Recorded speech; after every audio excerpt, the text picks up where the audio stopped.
So, are we going to get around to with Drake and Kendrick? That seems to be what's going on. That seems to be what's happening. Drake is alluding to the fact that he has more music in the can and that we might get some more diss tracks from Drake to Kendrick Lamar. But here's the thing, man. Like, I already know that Kendrick probably won't respond to any diss tracks that Drake puts out right now. And there's a couple reasons behind this.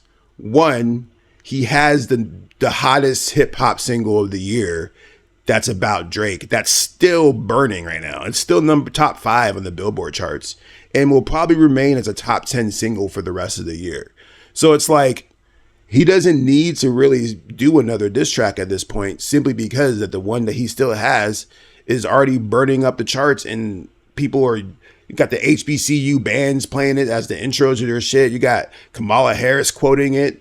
Like, it's pretty crazy the impact that this song had. It's like one of the most successful diss songs of all time. So it's like, what is Drake going to respond with that's going to be so much larger and so much bigger than what Kendrick did? Like, he has to beat Not Like Us in order for us to even care about this. And I'm not saying that Drake's not capable. Drake has proven time and time again that he could drop hit singles on your ass pretty damn often. So it's not like that's the issue. However, when you look at the history of hip hop and how hip hop like works, it's like once you drop the hit single, like once the casual song hits, the beef is over, man. Like, it's not something that like you can really come back from. And Drake is the one who kind of like cemented that idea, right? With Back to Back. When he back to back Meek Mill, and that was a massive hit single, and you're hearing that song during NBA commercials and shit, it's over. Like, once it hits the mainstream, it's over. Like, you just can't compete on that level when it hits like that. And I think that's interesting that Drake's gonna try again, but it does show how obsessed Drake has been with Kendrick over the last several months during all of the aftermath of this beef. Him dropping the 100 gigs on his burner Instagram account is basically him trying to, I guess, get back some of the relevance and some of his notoriety in the industry by showing people like, hey, like, I wrote this song for Kanye. I wrote these songs for Migos. I was in the studio with so-and-so, and here's this fire track with 21 Savage I've been sitting on, and I got all this stuff. Like, I get it. He's trying to show that he's not gone and that Kendrick didn't defeat him. But when you look at the metrics and the stats, Drake took a L. And I'm pretty sure that's messing up his ego a lot. And it is what it is. But the second reason why Kendrick won't respond is because this dude's in album mode. Now, he alluded to the fact that he might have more diss tracks for Drake on his album. And I wouldn't be surprised if those like sneak out. And I'm saying he had how many stocks that I really have in stock. He probably has several. And I almost guarantee, I can almost envision like when this beef started, that Kendrick locked himself in the room for 2 days and wrote like a bunch of music. I almost guarantee that's what happened. With that said, having the hottest single out puts a lot of pressure on Kendrick to drop an album. Now, we're looking at this from a studio perspective now. Like, we zoom out. It's not like an artistic thing, it's a studio thing. If you're a record label and you have a hit single like Not Like Us, and it's like a massive cultural moment and people are doing dance moves and you got moms quoting it and stuff, like, you have to hold on to that juice for as long as possible.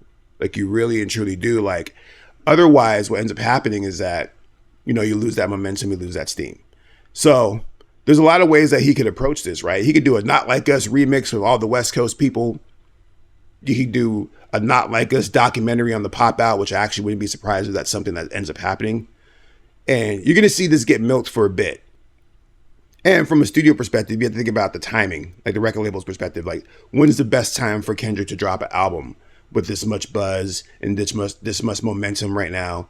You would think that they would try to get an album out as soon as possible, but you have to capitalize on the sales and the money flow of the economy, right? So my prediction is, this is my official prediction, is that we will get a Kendrick Lamar album Black Friday, November. There will be a Kendrick Lamar album. Almost guaranteed. This is my Jerron Eichner prediction of the year, that we will see a Kendrick Lamar album the day after, or 2 days after, whatever, or the day after Thanksgiving.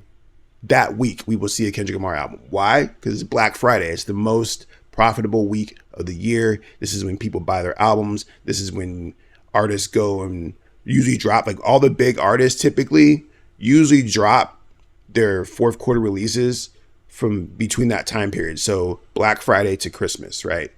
I could see him dropping a little bit later, but like I said, you have to capitalize on the wave, right? And so the question is how do you maintain that momentum of Not Like Us for the next 3 or 4 months? You don't. You let it ride out. You let it burn out.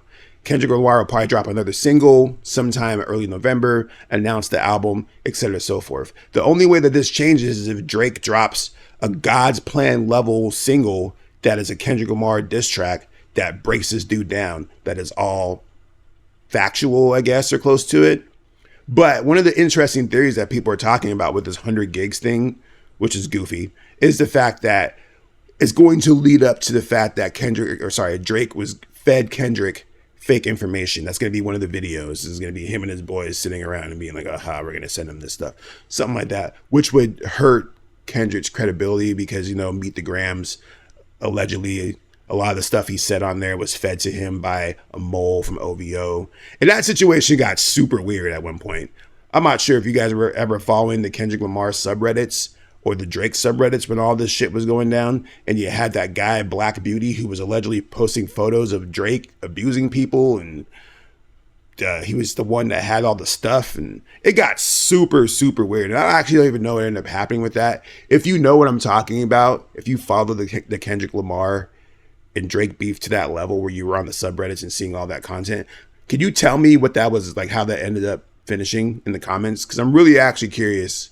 I kind of just fell out. It got really, really weird at one point, guys. It got like super weird, like very weird. I digress. Anyways, Kendrick Lamar is going to do what Kendrick Lamar does. He's a pure artist. And I'm saying, like, especially what's interesting now, he has his own record label, PG Lang. He has a couple artists to worry about. Like, he's not under the zeitgeist that Drake is under. Drake is under a $400 million contract. This dude has to put out music no matter what. Even if he is super sad because he lost the beef, he still has to put out content every year. I'm not sure the actual parameters of content, but I'm assuming that if you're getting paid $400 million a year, you're probably putting out music every year. So I wouldn't be surprised if we see a situation that's kind of similar to like the Kanye and 50 Cent situation. Remember when they both dropped albums? 50 Cent dropped Curtis and Kanye dropped Graduation. And the media made a whole big deal about it where they like even had them at the MTV Movie Awards, like, facing off and all that shit. I'm kind of expecting something like that. Now, I don't think it's going to go that far where it's like, oh, they're going to face off at awards and it's going to be like a whole media thing. But I wouldn't be surprised if, let's say that Kendrick announces his album, right? And he's like, oh, my album comes out November 29th or whatever, right? Drake would probably drop on November 29th.